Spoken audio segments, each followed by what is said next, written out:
Dear students and parents, जैसे कि आप जानते हैं कि इस साल से क्लास 11th के अंदर में एडमिशन लेने का प्रोसीजर चेंज हो चुका है।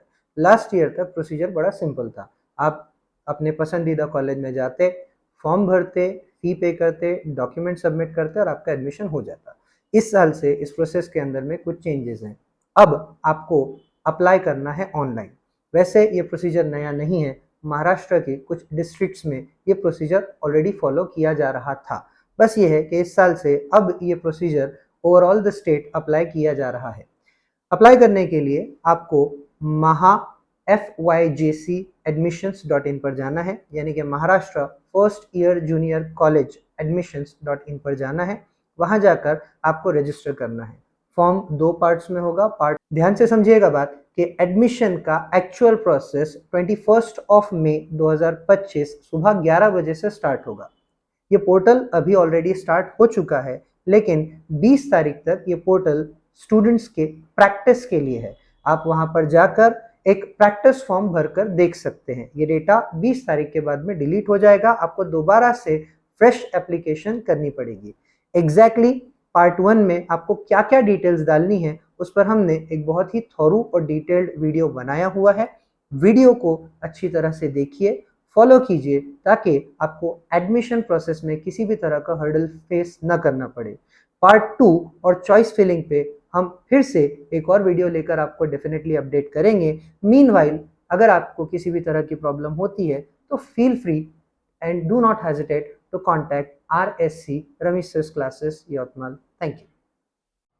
11th में एडमिशन के लिए आपको जाना है महा FYJC यानी first year junior college admissions.in की वेबसाइट पे। आप स्टूडेंट रजिस्ट्रेशन वाले पार्ट पे जाएंगे, आपके सामने ये एक पेज ओपन हो जाएगा। यहाँ पे अब आपको ऑप्शंस टिक करने हैं। Maharashtra student with in Maharashtra state tick करेंगे। देन आपके पास में ऑप्शन आएगा फ्रेशर्स वाला, आप फ्रेशर्स पे अप्लाई करेंगे। देन फिर आपके पास में आपका बोर्ड सेलेक्ट करने का ऑप्शन आ जाएगा। यहाँ पे आप अगर स्टेट बोर्ड के स्टूडेंट्स हैं तो SSC सेलेक्ट करेंगे, अदरवाइज अगर आप CBSE के स्टूडेंट्स हैं तो आप CBSE सेलेक्ट करेंगे। इसके अलावा भी दूसरे बोर्ड्स के ऑप्शंस आपको दिए हुए हैं। देन फिर आप अपना स्टेट बोर्ड या CBSE बोर्ड का जो सीट नंबर है वो डालेंगे। यहाँ पे एक इंपॉर्टेंट बात याद रखिए कि स्टेट बोर्ड के स्टूडेंट्स को मदर्स नेम भी पूछा जाएगा, CBSE स्टूडेंट्स को मदर नेम डालने की ज़रूरत यहाँ पे नहीं पड़ेगी। आपको मंथ ऑफ एग्जामिनेशन में मार्च डाल देना है। ईयर ऑफ एग्जामिनेशन के अंदर में आप 2025 डालेंगे। देन आपको आपका ज़िंदा ईमेल आईडी उसके अंदर में डालना है, जिसका आईडी पासवर्ड दोनों आपको पता हो। आपका चलता फिरता कॉन्टैक्ट नंबर डालिए जो ज़िंदा हो।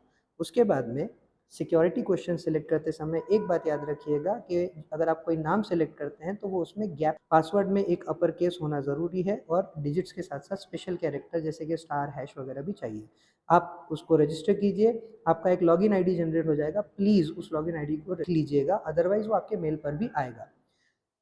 उसी लॉगिन आईडी को लीजिए और अपने लॉगिन आईडी में जाइए, डिटेलिंग डालिए, पासवर्ड डालिए। देन आप इस पेज के अंदर में चले जाएंगे। यहाँ जाइए, राइट लेफ्ट अपर कॉर्नर के ऊपर में जाएंगे तो आपके पास में ये सारी डिटेल्स आ जाएंगी। अब ये वो डिटेल्स है, डिस्क्रिप्शन है, जो स्टेप वाइज आपको फॉलो करने हैं और भरते चलना है, जिसमें registration, personal address, category, qualification, documentation हुई है। चलिए, सबसे पहले हम रजिस्ट्रेशन के अंदर में जाएंगे। यहाँ कुछ भी नया नहीं है, सारा डेटा आपने ऑलरेडी भरा हुआ है, वही यहाँ पे वापस आएगा। एक बार क्रॉस चेक कीजिए, सेव एंड नेक्स्ट कीजिए। इस वाले सेक्शन में आपको कुछ और डिटेल्स भरनी है, जैसे यहाँ पे आपको आपका नाम, आपकी मदर का नाम डालना है। याद रखिए, नाम बिल्कुल उसी हिसाब से डालिएगा जो आपके 10th की मार्कशीट के ऊपर में हो। यहाँ आपको आपके स्कूल का नाम भी डालना है, बट स्कूल के नाम के साथ आपको स्कूल की 2 चीज़ें और लगेगी। आपको एक यूडाइस नंबर लगेगा, या जो भी इसे प्रोनाउंस करते हैं UDISE है, ये नंबर आपको लगेगा। उसके अलावा स्कूल का इंडेक्स नंबर लगेगा। इंडेक्स नंबर ना भी हो तो फॉर्म आगे अपलोड हो जाता है, एटलीस्ट ट्रायल में तो ऐसा है। यूडाइस नंबर आप स्कूल से ले लें, वो ज़्यादा अच्छा रहेगा। अदरवाइज सर्कस करने की इच्छा है तो आप इस वेबसाइट पे जाकर यूडाइस नंबर चेक कर सकते हैं। यूडाइस नंबर चेक करने के लिए अपनी स्टेट का नाम डालिए, अपनी स्कूल का नाम डालिए। स्कूल का नाम डालने के बाद में जो कैप्चा है उसको डाल के सर्च कीजिए। पॉसिबल है कि स्कूल का नाम आ जाए। अगर वैसा ना हो तो दूसरा ऑप्शन आपके पास में ये है कि आप पिन कोड अपलोड कीजिए। पिन कोड टाइप करने के बाद में दोबारा से सर्च कीजिए। यहाँ पे आपके डिस्ट्रिक्ट के अंदर में जितने भी 11th एंड 12th के कॉलेजेस हैं उनका एक नाम जो है वो आपके सामने आ जाएगा। देन स्क्रॉल डाउन करते जाइए, जो भी आपका कॉलेज हो वहाँ से आप डिटेल निकाल लीजिएगा। यूडाइस नंबर आपको वहाँ से मिल जाएगा। मैं फिर यही सजेस्ट करूँगा कि स्कूल को कांटेक्ट करके ये इन्फॉर्मेशन ले ली जाए, ये आपके लिए ज़्यादा आसान रहेगा। नेक्स्ट सेव और नेक्स्ट करके जैसे ही आप आगे बढ़ेंगे, यहाँ आपको अब आपके एड्रेस की डिटेलिंग डालनी है, एड्रेस डालिए, पिन कोड डालिए एंड देन फिर से सेव एंड नेक्स्ट करके आगे बढ़िए।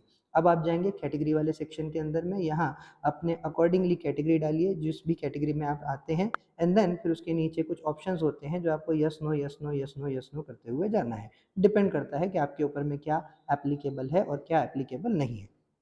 इन्हीं चीज़ों के अंदर में जब आप नीचे जाएंगे तो आपको माइनॉरिटी कोटा भी देखने के लिए मिलेगा।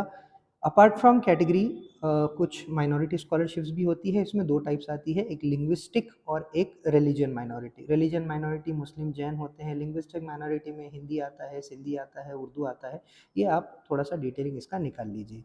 ये सेक्शन होने के बाद में आप कैटेगरी क्वालिफिकेशन वाले सेक्शन में जाएंगे।